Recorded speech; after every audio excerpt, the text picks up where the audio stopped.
If you're about to spend $80,000 on a campervan, stop. One government decision could completely change where you're allowed to sleep, and nobody at the dealership is warning you about it. There are specific laws, specific court rulings, and specific deadlines, and most of them land in the second half of 2026, some already hit. Most dealerships focus on the van you're buying today, not the regulations that could affect how you use or resell it 5 years from now. That's what we're talking about today. Here's what's actually happening and what it means for your money. We're covering 3 things. First, a growing combination of legal and regulatory changes that are tightening where Americans can sleep in their vans right now and why it's accelerating. Second, the emissions and resale trap that's quietly building for buyers who think they're making a safe long-term purchase. And third, the part nobody else is covering, who is making money off every one of these changes while buyers absorb the cost. The Supreme Court ruling van lifers missed. To understand what's happening in late 2026, we first need to look at a Supreme Court decision from 2024 that quietly changed the legal landscape for overnight parking enforcement across the entire country. In June 2024, the U.S. Supreme Court ruled in a case called City of Grants Pass versus Johnson. It was covered as a homelessness case. The case wasn't about van life. Van lifers mostly ignored it. That was a mistake. In a 6-3 decision, the court ruled that cities can enforce blanket bans on sleeping in public places, including sleeping in your vehicle, even if no shelter space is available. Fines, citations, in some cases jail time, all of it constitutional. And the key phrase in the majority opinion is this: anti-camping ordinances apply to homeless people, but they also apply, for example, to vacationing backpackers. The ruling doesn't automatically exempt vacation travelers or van lifers.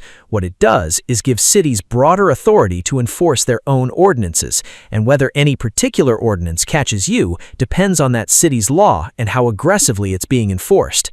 Before this, a web of lower court decisions in the Ninth Circuit, which covers California, Oregon, Washington, and most of the western states where van life is concentrated, made it legally risky for cities to aggressively enforce overnight vehicle sleeping bans. That protection is gone.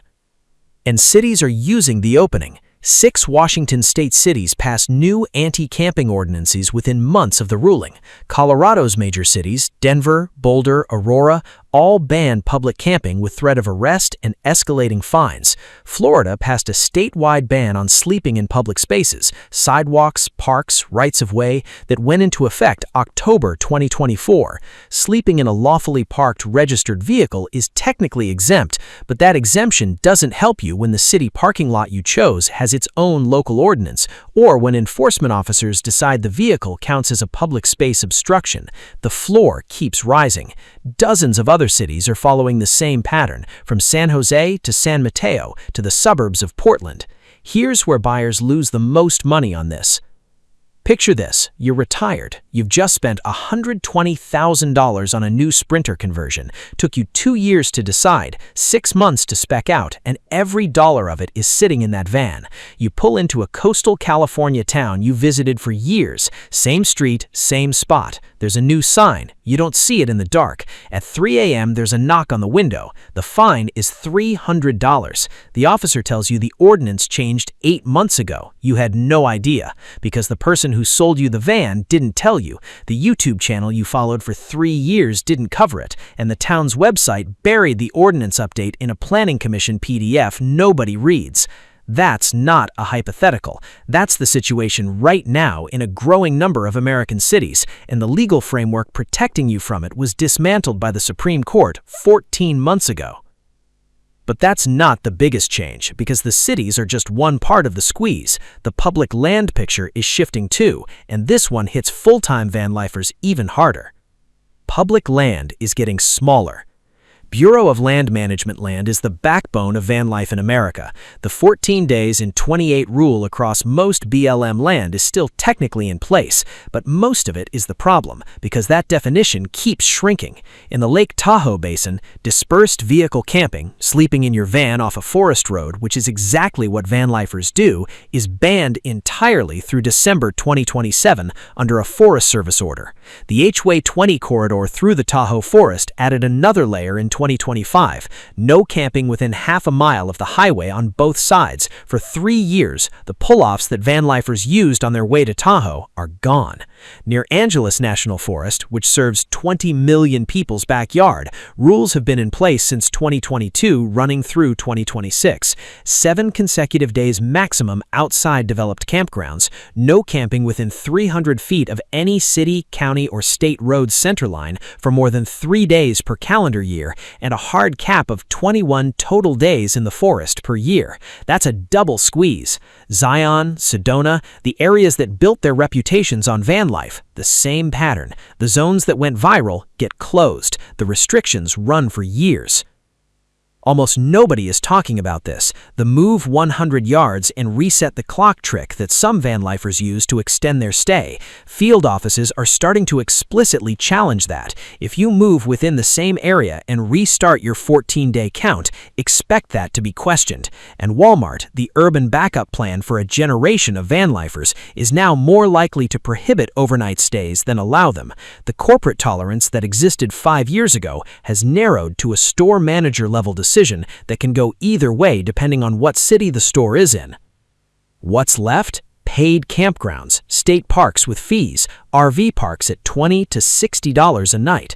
For someone who built their cost model around free camping, that's $5,000 to $15,000 a year in unplanned expenses. The van that made financial sense at mostly free may not make the same sense at mostly paid. The math of van life has changed. The marketing of van life hasn't caught up yet. It gets worse because beyond where you park, the van itself is becoming a financial liability for buyers who don't see the emissions picture coming. The resale trap hiding in your purchase. There is no federal ban on diesel campervans in the United States. That's true, and anyone selling you fear about an imminent federal crackdown is overstating it. But here's what is true and what matters for the value of the vehicle you're about to buy.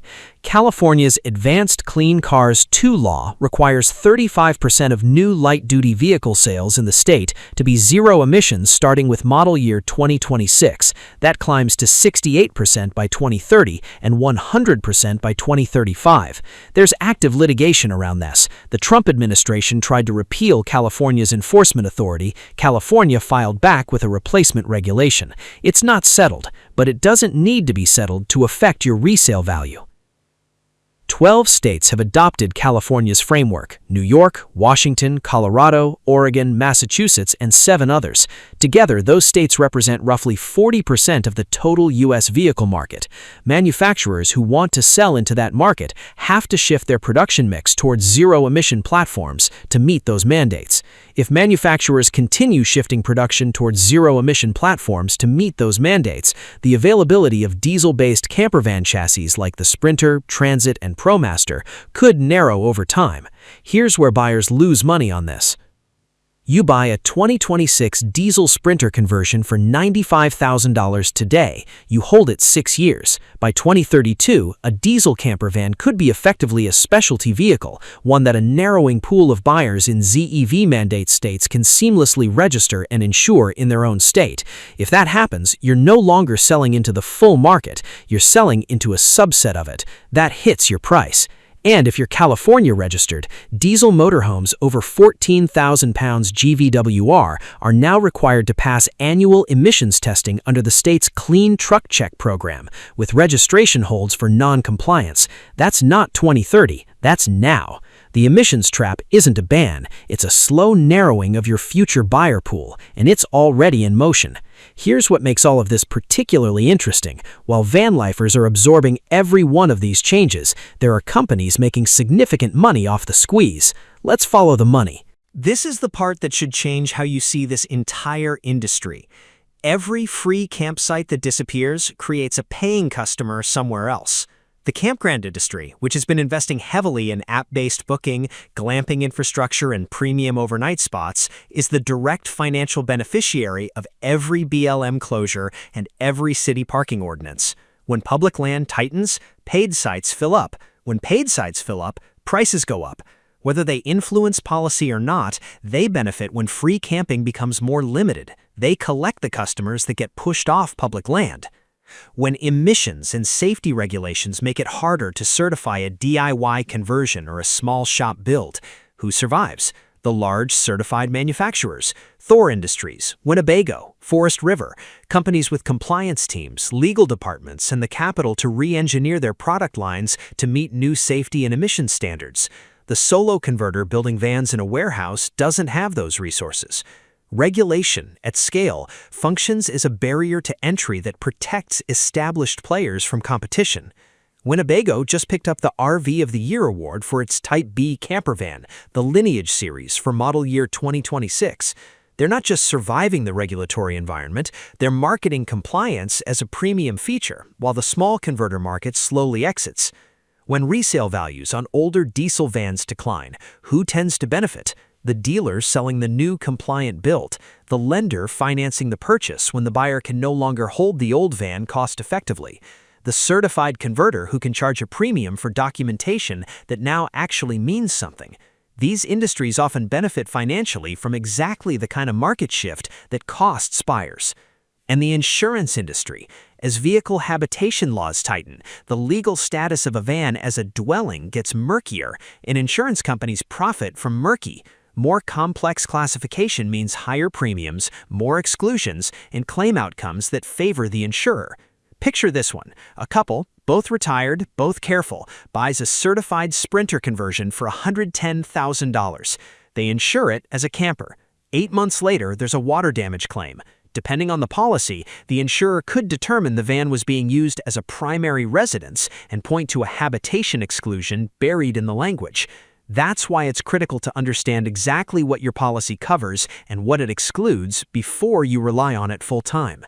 The clause exists, most buyers never read it, and the person who sold them the insurance didn't bring it up unprompted. None of this is a conspiracy. The regulations serve real purposes: safer vehicles, cleaner air, less damage on public land. But the financial consequences flow in one direction, from the buyer toward the industry, and nobody in that industry is putting it in the brochure. Europe, the same squeeze, but faster. If you're watching from Europe, or if you're an American planning to tour or buy there, what's coming is a more coordinated version of everything I just described, hitting all at once. 3 deadlines, all in 2026. July 7th, every newly registered campervan in the EU must now be built with a mandatory suite of driver assistance systems, a camera that monitors whether you're watching the road, automatic emergency braking that now covers pedestrians and cyclists, a lane-keeping system, a black box, and hardware pre-installed for breathalyzer integration. This isn't available as an upgrade, it ships as standard or the van doesn't get certified. Manufacturers who got ahead of this have stable pricing and confirmed stock.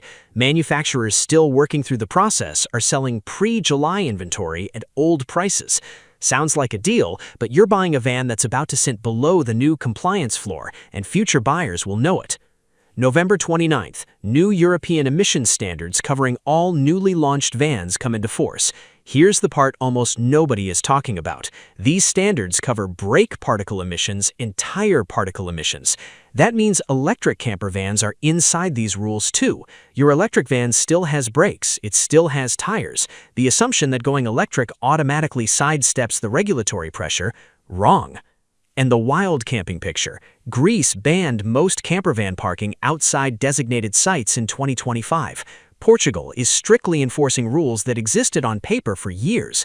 Germany issues fines up to €500. Spain now requires campervans over 10 years old to undergo a fresh vehicle inspection every 6 months. Every 6 months, starting this year. Compare that to America. In the US, the biggest threat is 50 states moving in 50 different directions, no coherent federal rule, just a patchwork of city ordinances and state emissions mandates pulling the market apart. Europe is doing the exact opposite. One regulation, one deadline, hitting millions of buyers simultaneously. Both are bad for the buyer who doesn't know they're coming. The European version is just faster and more comprehensive. Who should buy and who should wait? My actual position, not a hedge. Buy now in the United States if you're outside California and the 12 ZEV mandate states, buying a Transit or Sprinter-based Class B under £14,000 with a plan to hold for 7 or more years and flexibility on where you park. Supply of diesel chassis in the US hasn't tightened yet. That window is open. If the production shift towards zero-emissions platforms continues on its current trajectory, it may not stay open long. Buy now in Europe only if you can confirm GSR2 compliance on the specific vehicle, not the manufacturer is compliant, but this chassis, this build, this registration date. Get documentation. Wait if you're a full-time van lifer in the US whose financial model depends on free urban camping or free BLM camping near major Western cities. Those assumptions are broken. Run the real numbers with paid overnight costs before you spend $80,000. Wait if you're buying a used converted van in the UK without a formal habitation certificate. A post-April 2026 build without fire and exit documentation is a resale problem and a potential insurance gap hidden in what looks like a discount. Don't assume electric sidesteps the problem in Europe. Euro 7 applies to EV chassis too. Ask the manufacturer specifically whether their electric platform is Euro 7 type approved before you buy on that assumption. Here's the honest picture. Van life isn't disappearing because of one nationwide ban. It's changing because hundreds of separate decisions from courts, cities, land managers, and regulators are all pushing in the same direction. A Supreme Court ruling that cities are now using, land closures that keep getting extended, emissions mandates that shrink the resale market, safety standards that protect established manufacturers and price out the small builders. Each move looks reasonable in isolation. Together, they systematically raise the cost and reduce the freedom of the lifestyle, while the campground industry, the major manufacturers, and the lenders capture the financial upside. The buyers who come out of this well are the ones who did the research before they signed. The ones who came out badly spent $90,000 on a dream and discovered the fine print when it was too late to change their mind. That's the difference between a smart buy and an expensive lesson, and that's exactly what this channel was built to help you avoid. Tell me in the comments, are you buying before the end of 2026 or waiting for the dust to settle? And if you've already bought, did you know about the Grants Pass ruling and what it means for where you can legally sleep? Drop your state or country below.